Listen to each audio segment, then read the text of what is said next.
Hi, boys and girls. Okay, we're ready for our next chapter. Do you remember the room that Mr. Wonka brought all of the visitors to? Mrs. Cooley's favorite room. Right, the chocolate room. What was flowing through the middle of the chocolate room? Right, a delicious chocolate river being stirred up by a giant chocolate waterfall. And everything in there where they could eat. Remember they bent down and picked up a blade of grass? But it wasn't really grass, it was a sugary treat that was delicious. Until the visitors spied some people across the way. Small little people. Do you remember what they were called?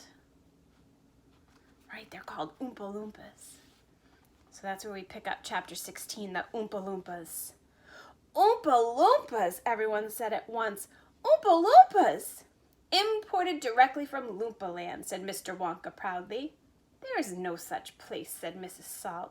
Excuse me, dear lady, but Mr. Wonka, cried Mrs. Salt, I am a teacher of geography. Then you will know all about it, said Mr. Wonka. And oh, what a terrible country it is. Nothing but thick jungles infested by the most dangerous beasts in the entire world. Hornswoggers and snozwangers and those terrible wicked wangadoodles. A wangdoodle would eat 10 Oompa-Loompas for breakfast and come out galloping back for a second helping. When I went out there, I found the little Oompa-Loompas living in a treehouse. They had to live in the treehouse to escape from the wangdoodles and hornswoggles and the snozwangers. And they were practically starving to death. They were living on green caterpillars, and the caterpillars tasted revolting. And the Oompa-Loompas spent every moment of their days climbing through the treetops looking for other things to mash up with the caterpillars to make them taste better. Red beetles, for instance, and eucalyptus leaves, and the bark of the bong-bong tree, and all of them beastly, but not quite as beastly as the caterpillars. Poor little Oompa-Loompas. The one food they had longed for more than any other was the cacao bean, but they couldn't get it. An Oompa-Loompa was lucky if he found 3 or 4 cacao beans a year, but oh, how they craved them. And they used to dream about the cacao beans all night and talk about them all day. You had only mentioned the word cacao to an Oompa-Loompa, and he would start dribbling at the mouth. The cacao bean, Mr. Wonka continued, which grows on the cacao tree, happened to be the thing from which the chocolate is made. You cannot make chocolate without the cacao bean. The cacao bean is chocolate. I myself use billions of cacao beans every week in the factory. And so, my dear children, as soon as I discovered that the Oompa-Loompas were crazy for this particular food, I climbed up to their treehouse village and poked my head through the door of the treehouse belonging to each leader of the tribe. The poor little fellow, looking thin and starved, was sitting there trying to eat a bowl full of mashed up green caterpillars without being sick. Look here, I said, speaking not in English, of course, but in Oompa-Loompa-ish.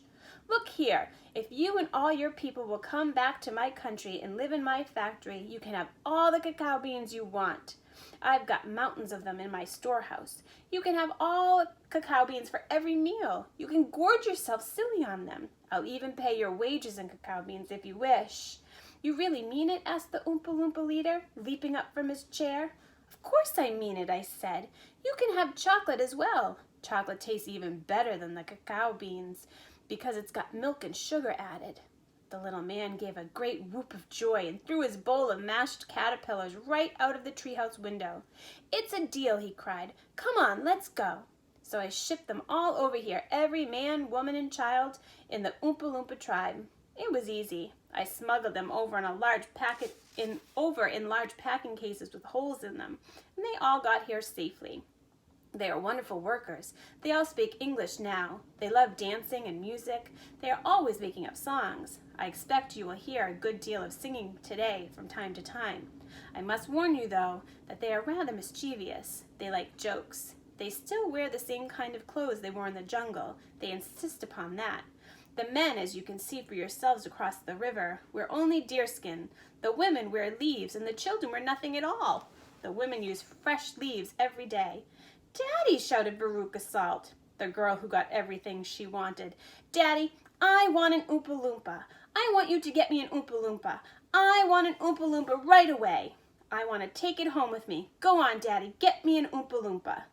Now, my pet, her father said with said to her, "We mustn't interrupt Mr. Wonka." "But I want an Oompa-Loompa," screamed Veruca.